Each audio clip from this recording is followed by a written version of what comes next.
バスアピアー。はい、お久しぶりです。お久しぶり。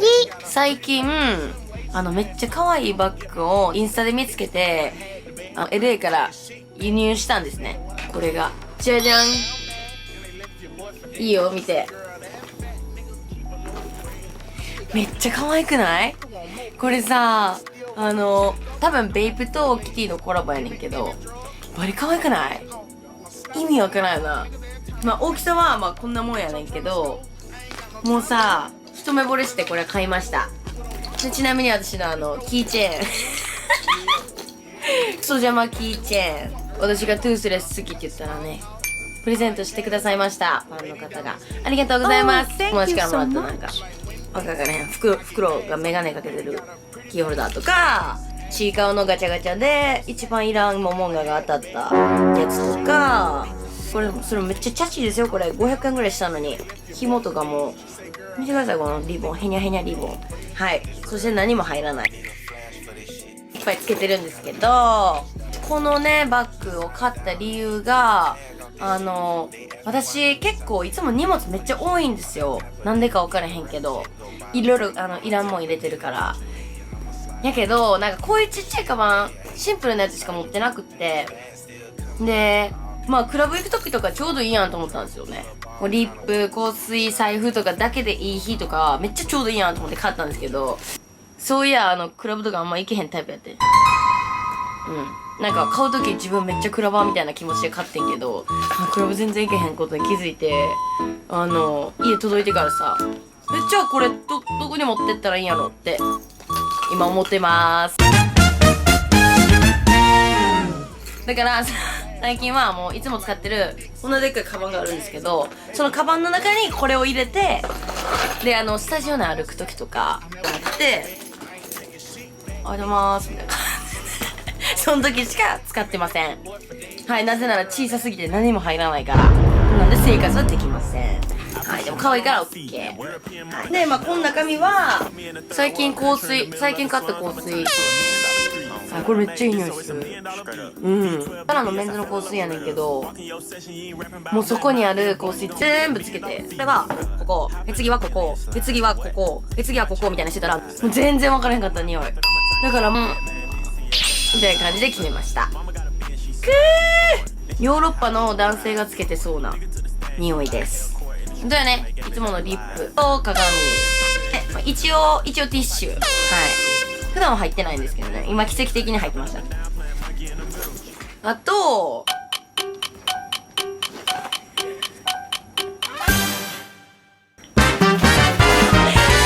チョンドククッキーでーす。嘘です。カバンの中には入れてませんでしたが、チョンドククッキーや今手元にあります。はい、やっと手に入れました。チョンドクッキー激アツ。手に入れたと言いますか、私がもう周りの人にチョンドククッキーが食べたい、ドバイチョコモチが食べたいっていうのをもうみんながノイローゼになるぐらい伝えていたんですね。じゃあ私の親友がくれました。もうチョンドクッキー食べたいなと思って、そのコメント欄とかでも皆さんがもう早く食べてほしいみたいな、私がケースで送ってあげるのにみたいな言ってくださった方もいらっしゃったんですけど、ありがとうございます。自分で買いに行けよって話ですよね。大阪でも買える店さ調べてて、もう買いに行こっかなーって思ってたら、まさかの友達がくれました。だから今日はちゃんとクッキー食べていきまーす。今日は2026年の記念日になると思うので、ちょっとフォーマルスタイルでエレガントに、はい、髪の毛とかもちょっとエレガントに巻いて、はい、ツイード着て、はい、私的には大事でフォーマルな日なんでスタイリングしてみました。ちなみに実は3日前にもらってたんですよ。これもうそのままね、もらった瞬間袋奪い取ってこのまま行こうとしてしまったんですけれども、いやちょっと待てよ、あんだけみんなに YouTube でちょんどクッキー食べたいって言って初めて食べるとこを一人で楽しむのはもったいないと思いまして、3日間我慢しました。はい、もう昨日とかも冷蔵庫開けるたびにこうやって食べちゃおうかな。でもあかんという感じで頑張って我慢しました。ちなみにね、まだ不眠症なんですけど、昨日も金曜日のクラス終わって、めっちゃ踊って帰ってきたけど、いつもの不眠症もありますけど、これを明日食べれるという喜びで寝れませんでした。はい、今日も6時まで起きてました。ということで、食べていこうかな。やばいな。やばいな、なんか、告られる時の気持ちやもん、今。ドキドキして。じゃあ、Let's open it! じゃあ、Let's open it していきますね。切った方がいいよな。やばい。Oh my gosh! わー !Oh my gosh! ここの間に入りたいもん、もう。この一部になりたい、これの。板巻きだーす。やばい、緊張する。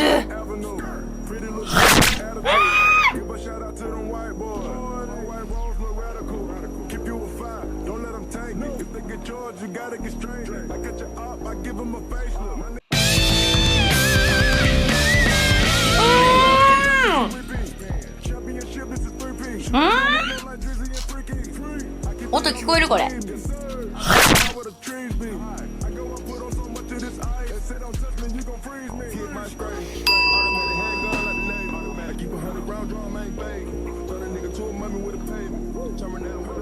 切れそう、うますぎて。やばい、めっちゃうまいなこれ。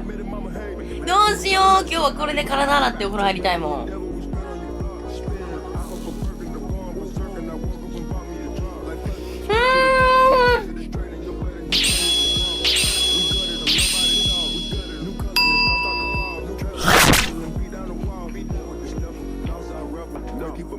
みんな食べたことあるかもしれへんけど、周りはなんていうんかな、歯がさ、このキュニッとする感じのもちもちのチョコレートの生地の中にサクサクでピスタチオの味がするフィリングが入ってるんですけど、このフィリング自体はなんかのり塩のポテチみたいな味。そんなめっちゃ甘くないねやんか。ごめんな、多分みんなもう味知ってるやろうけど、ちょっと食レポさせてな。で、のり塩ポテチ、中は。外は甘い、ココアっぽい味かな。だから、手に入れにくい人は、多分、ですね、チョコマシュマロと、ポテチののり塩を、目つぶって一緒に食べてください。多分その味。絶対違うけど。これめっちゃうまいやん。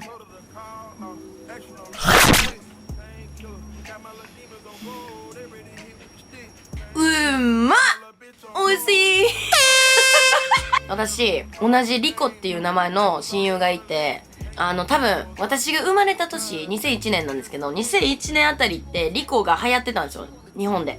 女の子の名前として。同じ名前のリコで、馬が合う子がいなかったんですけど、突如現れたリコとめっちゃ仲良くなったんですね。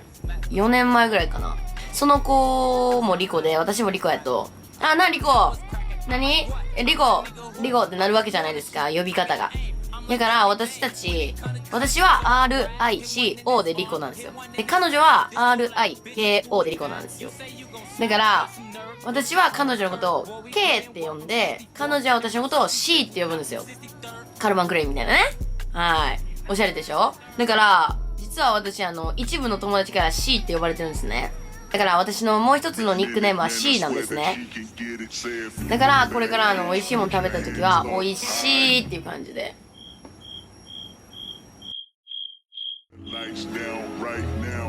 言っていこうかなみたいな。だからまあみんなもC って呼んでくれていいですよ。はいはい、どうでもよかった。もう一回踊ろう。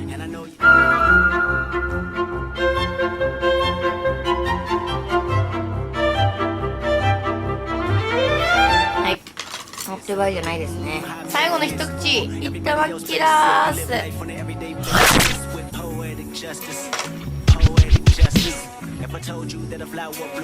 うまい。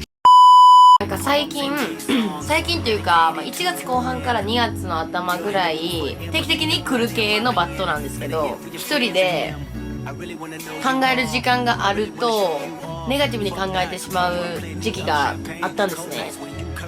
お空見たら泣いちゃうみたいなでそういう時期もあったんですね。人生で何回かあるんですけど、そういう辛い気持ちになる時とかって何が原因なんやろうって考えた時に、その他人と自分を比べてしまうとか、質問コーナーではその他人と自分を比べてしまうんですけどどうしたらいいですかみたいな質問に対して私は、誰も自分になられへんし自分も誰にもならんでいいから、その自分の好きなものとかかっこいいと思うものを貫いていったらいいと思うし、そうしてると自然に個性は出てくると思うし、みんな一人一人それぞれの生まれ方、それぞれの歩み方、それぞれのダンスの始め方、トレーニングの仕方って別々やから、その全く同じ物差しで測ることって不可能やと思うんですよ。自分もそうやってみんなに助言をしたけれども、自分もそういう感情に落ちる時はあるんですよ、全然。だって人間だもの。で、なんかその他人と自分を比べてしまう時ってなんなんやろって。だって人生でずーっと比べてしまうわけじゃないんですよ、私は。全然気にしてない時期の方が多いのに、なんか急に気にしちゃう時があるんですよ。それなんでなんやろなって考えた時に、多分自分のことを理解できてない。自分の何がやりたいかとか、自分の何が強みか、何が弱みで何を改善したいかで、自分はどうなりたいかっていうこの辺の項目が不明確になってる時がめちゃくちゃ人と自分を比べやすいんですよっていう結論に至りました。例えば何かが終わって、燃え尽きてて次の目標を立ててそこに向かって頑張ろうって思った時に、そこが明確じゃない時に他の人が頑張ってる姿を見ると、うわ、なんかすごい自分置いてかれてる気持ちになっちゃうみたいな。自分は何がしたくて、だから何をすればいいのかがマジで分かってないっていう時にめっちゃ比べてしまうと思うんですよ。でもそういうのってやっぱ情けないなって思ったんですよ。だって一人一人の頑張り方は別々でいいし、一人一人の努力の成果が実るタイミングだって別々で当たり前やし、誰かと競争するために生きてるわけじゃないじゃないですか。多分人生って死ぬこと以外確定してないし、だからこそその自分の人生をどれだけいい思い出で埋め尽くされてるなって思って死ねるかやと思うんですよ。なんか自分はそれなら自分がセンターにおる思い出をいっぱい作っていきたいなって思うんですよ。だから他人と比べてここ勝てたとかそういう思い出じゃなくて、自分が目指してたところに行けたとか、自分が不可能やと思ってたことを成し遂げれたとか、なんかそういう結局自分の人生やから、ほんまに自分軸で生きていきたいなって今回のバット中にめっちゃ思いました。めちゃくちゃいい言葉に出会って、難しいから耳かっぽじって聞いてくださいね。人生は常に失う可能性で満ちている。恐怖は不快ではない。安全とは愉快ではない。不安とは自分自身が君を試す時の感情。栄光を前に対価を差し出さなきゃならない時。ちっぽけな細胞の寄せ集めなんてくれてやればいい。浅く考えろ。世の中をなめろ。保身に走るな。勝っても攻めろ。うまくいくかわからない、多分失敗するという中でもとりあえず無理やり足を踏み出してしまう意味不明な勇気をどう持つか。成功することとは全く関係のない、とりあえずわけがわからないことを試してみる精神を身につけることが大事。これね、なんかほんまにこれが全てだと思う。訳すと、人生っていうのは何かを失う可能性しかない。うまくトントン拍子で行くだけの人生なんかない。怖いこと、自分が恐れてることとか、自分が不安に思うこととかは悪ではない。悪いことではない。で、逆に安全、自分がコンフォタボーで折れる、なんていうかな、コンフォタボーや安心して折れる場所とか、安定しているものとか、家なり友達関係なり仕事なり、それも一見安全に見えるけど、それ全てが悪じゃないとは限らない。それ全てがいいこと、絶対いいことっていうこともない。で、不安っていう感情は自分自身が君を試す時の感情。そう、不安に感じる時あるやん。そういう時は中におる自分が外見の自分に行け、頑張ってみろって背中を押してる時の感情が不安。そうで、栄光って言って、なんか自分が欲しいものとか、自分がなりたいものとか、やってみたいこととかが前に立ちはだかった時に何か自分が例えばめっちゃ勇気を出さなあかん、めっちゃお金を払わなあかん、めちゃくちゃほんまはやりたくないけど挑戦してみないとそこの壁はぶち壊されへんってなった時に、やっぱほとんどの人は迷うじゃないですか。怖いし不安やし、いや自分なんかいけんのかな、自分が傷つきたくないなみたいな。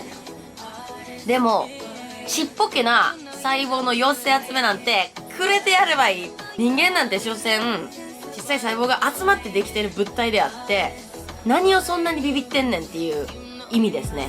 確かに結構自分は自分のやりたいことがあると暴走してしまうタイプなんで、気づいたら足踏み出してましたっていうタイプなんですけど、たまにこうやったらこうなっちゃうんかもみたいな不安に思う時もあるんですよ。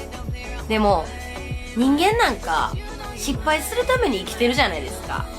てか全部生まれつき全て何をやっても最初から上手な人なんかおらへんやん。やから本来何もできひんやん、人間って学ばないと。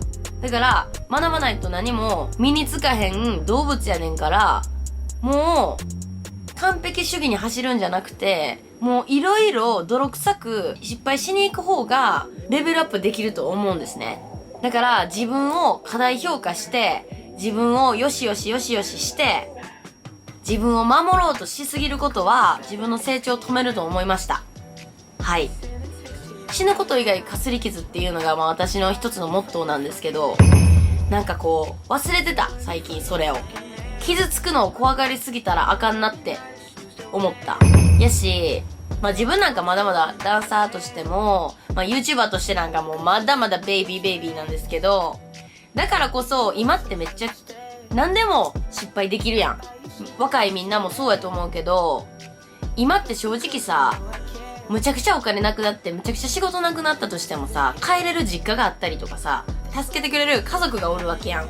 その環境って一番失敗していい時期やと思うねん。めっちゃ恵まれてる時期やと思うねんな。だって例えば自分がな、今めっちゃスーパースターで変装なしで外歩けません、タクシー移動でもドアトゥドアでしか移動できませんって、それぐらいのスーパースターになってしまったら、もう失敗なんかしたら大事になるわけ。いろんな人がそういう人のあらをぐさぐさ言うアンチを言ってきたりですとか、そうやって頑張ってきた地位がドンってなくなってしまったりとか、いろんなリスクがあるわけ。それぐらいすごい人になってしまうと。やから今やね、失敗できんのって。なんか今で傷つくこととか不安になることを、なんか自分が負けた気分になることから逃げてたら上にも行かれへんし停滞もできひんと思うねん。だからそこで次のクォート、浅く考えろ、保身に走るな、そういうことですね。保身に走るな、そういうことです。うまくいくか全くわからない、多分失敗するという中でもとりあえず無理やり足を踏み出してしまう意味不明な勇気、これ一番大事。なんか分かれへんけどもうやりたいからやっちゃおうって一歩踏み出しちゃう、そのバカな勇気って一番天才やと思うねん。めっちゃ不安に感じる時とかバット入ってしまう時とかあるかもしれへんけど、そういう時こそ行くとこまで行っちゃえみたいな気持ちで行くことにしたんですよ、私は。もうそうやってバット入って気持ちがね、バット入ってきた時にここでもいいように取り繕っていいように見られようって頑張るんじゃなくて、もう逆にここまで来てんねんから失敗できんの今やみたいな、この負の立場を逆転の発想で利用して不安から抜け出しましたね、私は。好きな言葉で F social media I'm dope in real life っていう言葉があって、一番大事なのはリアルライフをどれだけドープに過ごせるかやって。ほんまにこれは大事な言葉そうやって自分がネガティブになってる時とかってやっぱソーシャルメディアに踊らされてる時やから、私はこの逆にこうになってるからこそ今や失敗できるのいろいろやっちゃおうっていう気持ちに切り替えたことと、ソーシャルメディアからの逸脱デジタルデトックスね、この2つ。あ、もう1個あるわ。めっちゃ効果的なバットから抜け出す方法を見つけ出しました、私。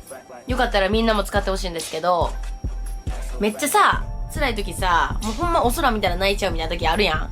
そういう時に写真撮ってみようと思って、どんな顔して泣いてんねやろうと思って、ほんで写真撮ってんやん。ほんじゃさバリ無様すぎて、情けなすぎて、バリ涙すって引いてん。それ以降、なんか、この涙ってなんか、結局自分でオーバーシンキングしすぎて、勝手にまだ起こってないことに不安抱いてさ、で、他人と自分比べて、何してんねんで、お前やりたいこと目標もあるやんけ。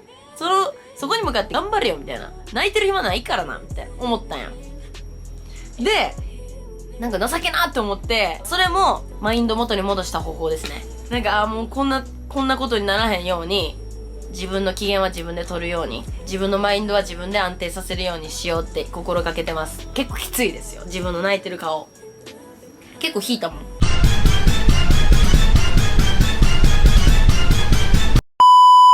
なあ、もう一個食べていい？もう一個食べちゃっていいですか？お願いします。外食が増えてた期間に、結構目に見えるぐらい太っちゃったから、ダイエットしてるんです、みたいな。言ったんですけど、友達とか知り合いに、なんか痩せた？これシュッてしたなーって、一回でも言われたらもう食べていいことにしてるんですね。で、昨日友達が言ってくれたんで、食べちゃいます、2個目。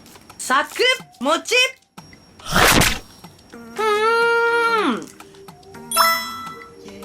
おいしい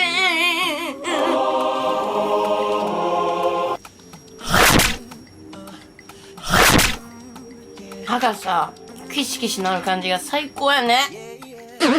あと最近思うことは、結局、人生というか世の中を舐めてるやつが強いなって思うんですよ。何かが起きても、まあいっかとかさ、まあいっかって言える人。だから、今年の目標は、初志貫徹、初心を忘れないことね。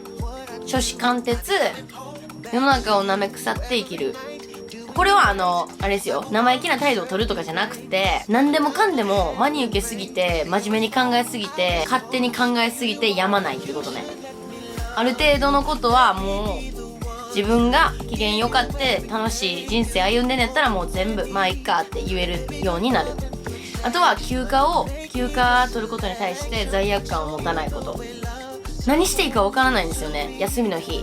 で、休んでたら、なんかこんなんしてる間にも頑張ってる子はおるもんな、みたいな思っちゃって、急にスタジオ撮ってバク練習するとか結構するんですよね。でもなんかそれも結局はその休暇があるからこうやっていっぱいやって疲れてここで休暇するからまたこうやって飛び跳ねれるじゃないですか。次前以上のパフォーマンスするための助走じゃないですか、休暇って。だから休暇にギルティ罪悪感を感じる必要ってないんだっていうことに気づきましたね。だから初志貫徹、世の中を舐める、ホリデーにギルティを感じない。今年はいろんな国に行きたい。去年は割と韓国と日本ばっかり行ってたから、でその前の年はなんか行ったことない国いっぱい行っててんけど、唯一ヨーロッパだけ長期滞在したことがないから、なんかどっかのタイミングで住みたいなって思ってる。でもドバイ行きたいな。ドバイチョコ変わってんじゃん。ドバイチョコしかないん？ドバイチョコで溢れてんじゃん、ドバイって。朝ごはん、はい、ドバイチョコ餅。じゃあ昼ごはん、ドバイチョコ餅とパスタとか、そういう感じ？住みたいな。なんか韓国さ、ドバイチョコ餅人気すぎてさ、ドバイチョコ餅マップできてるの知ってる？昨日友達から教えてもらってんけど、この店にはあと3000個ありますとか、この店にはあと700個ありますみたいな。おもろ。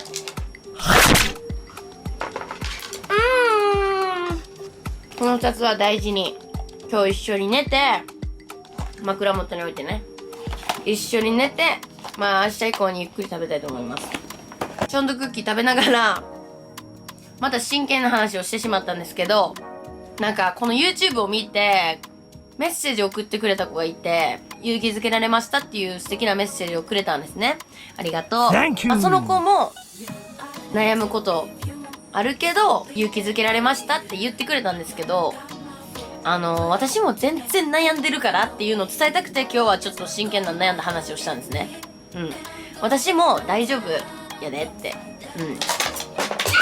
人間みんな悩んでまた心が一つ強くなって落ち着いて冷静になって考えたからまた幸せなことが入るスペースができてみたいなね、そういうサイクルで人間は生きてると思うので、ほんまに私の言葉が一人の人でも勇気づけられたっていうのが私はめっちゃ嬉しかったから、これからも発信を続けていこうと思いますし、自分がめっちゃ辛い、悩み多い、不安、泣いちゃいそうって思った時に、私もお空見て泣く日があるっていうことを思い出してください。みんなで手をつないで頑張って引き上げ合って人間としてのレベルをアップしていきましょう。でも結局なんかもう好きにやっちゃえって不安とか自分が傷つくとかどうでもいいからもうやっちゃえファッケって思ってやりだしてからめっちゃ楽しいです。もう人生結局この世の中には固定概念が存在しすぎてるから、これはこうしなあかん、こういう職業の人はこう振る舞わないとあかんみたいな、この年やったらこうしなあかんみたいなクソしょうもない固定概念にまみれてるので、そんなもん全てファッケー自分が生きたいように生きたらいいと思って、だからダンスでもこうやったらかっこいいって思ってもらえるかなとかじゃなくって、もう自分がやりたいように自分が楽しかったらもうそれでいいやって思ってやるようになったら毎日楽しい。全てファッケーですね。固定概念はファッケー。固定概念を塗り替えていこう。そんな法律なんですかっていう感じじゃん。何に関してもさ、法律じゃないことはまだ全然塗り替えれる余地あるから、塗り替えていこうみんなで。はい。なんか真剣な話でごめんね。なんかみんながこういう話好きやったらいいねんけど、またこいつ熱い話して目頭熱なってるやんとか思われるのちょっと嫌やねんけど、まあ好きやったら嬉しいです。ちなみになんか最近ローテーブルを買いまして、ローテーブル作った時にすっごい苦戦したんですね。1時ぐらいに帰ってきて、なんか寝られへんし作ろうって思ったら朝までかかっちゃったよ編のエピソード今から流していくんで、よかったら楽しんでください。はい、ありがとうございました。チョンドククッキー大好き。こんにちは、サープ。今ローテーブルを一人で組み立ててるんですけれども、What's up, yo? 今ローテーブルを組み立ててるんですけれども、見てください。これね、この長いところをここぴったりはまるからそこにボルトを締めろっていうことなんですけど、長いとこね、これ絶対にはまらないよな、これなあ、絶対棒が長すぎるねん。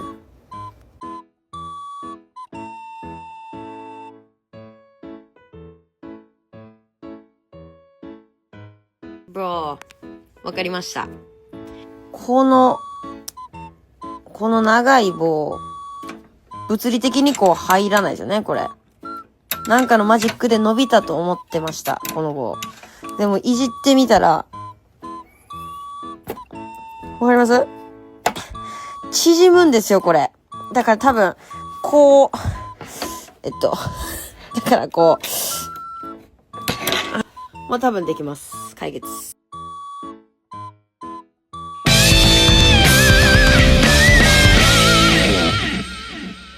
やばい、ガチで最悪。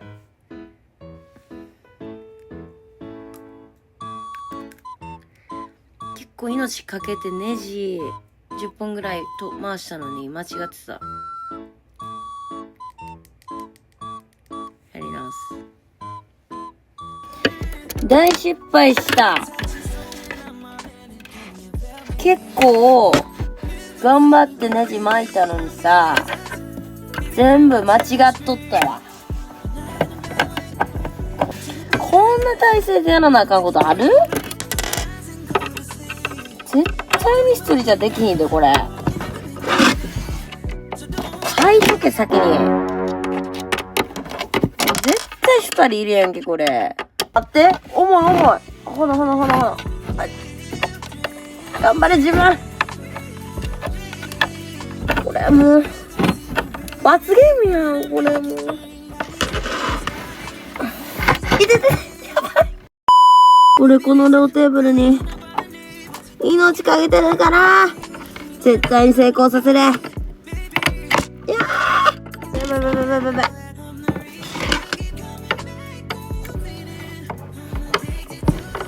こんなに命かけてますよ、私。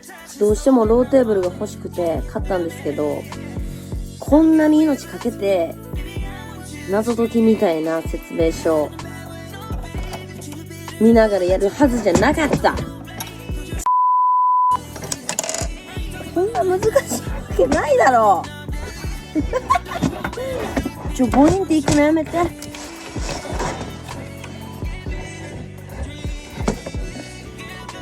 えぐい、力入りすぎるもん、普通に。おい、誰や、この爪つけたらよしたら暴れんぞ、俺。ナイス、偉い。わかっとるやん。まあね、うちはね、パパもニーニーも、はい、こういう建築系の仕事なんで、バチは受け継いでるかなと思います。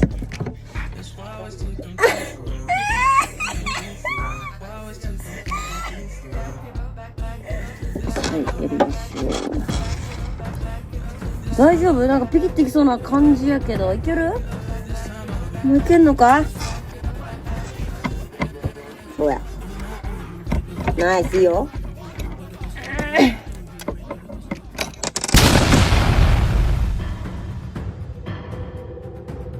自分で勝った。これ自分で勝った。なんかコツ掴んできたかも。やっぱ何でも諦めへんかったら上手くなるんやな。ありがとうな、気づかせてくれて。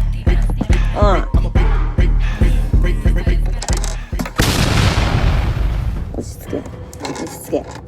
お前が頼んだんや。お前が。そう、俺がな。